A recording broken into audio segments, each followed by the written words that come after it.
L'homme ne vivra pas de pain seulement, mais de toute parole qui sort de la bouche de Dieu.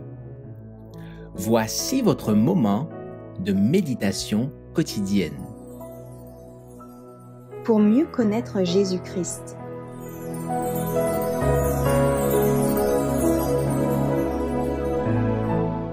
L'idéal pour l'humanité entière, le 24 janvier. Et Jésus croissait en sagesse, en stature et en grâce devant Dieu et devant les hommes. Luc chapitre 2, verset 52. Jésus eut une vie de labeur dès ses premières années.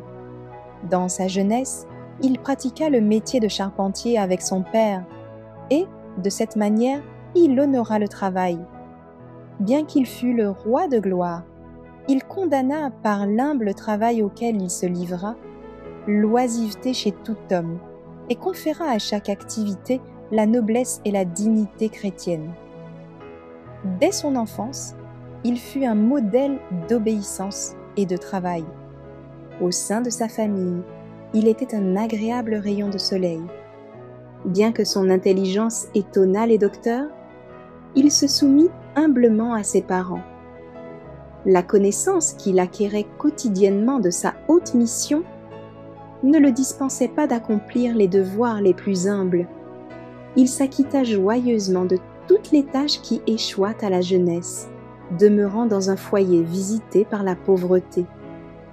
Il comprit les tentations des enfants, car il éprouva leur tristesse et leur peine. Il resta fermement attaché à son ambition de faire le bien.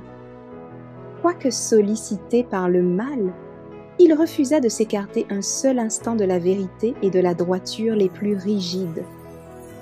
Le Christ est l'idéal pour toute l'humanité. Il a laissé un exemple parfait pour l'enfance, la jeunesse et l'âge mûr. En venant sur cette terre, il passa par les différentes phases de l'expérience humaine. Il parle et agit comme les autres enfants, mais sans faire aucun mal. Le péché ne trouva aucune place dans sa vie. Il vécut toujours dans une atmosphère d'une pureté céleste. Dans le sanctuaire du foyer, Jésus reçut une éducation non seulement de ses parents, mais aussi de son Père céleste. Alors que Jésus grandissait, Dieu lui dévoilait progressivement la grande œuvre qui l'attendait.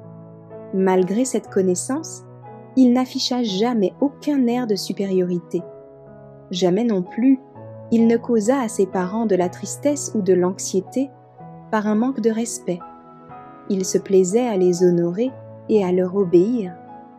Tout en n'ignorant pas sa haute mission, il s'informait de leurs désirs et se soumettait à leur autorité.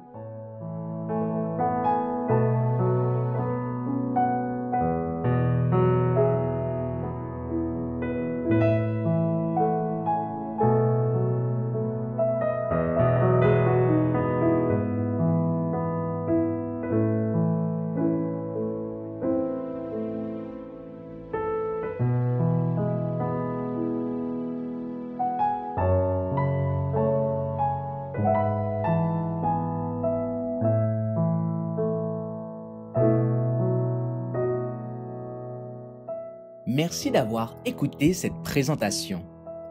Assurez-vous de nous rejoindre demain pour votre moment de méditation quotidienne avec lereste.org.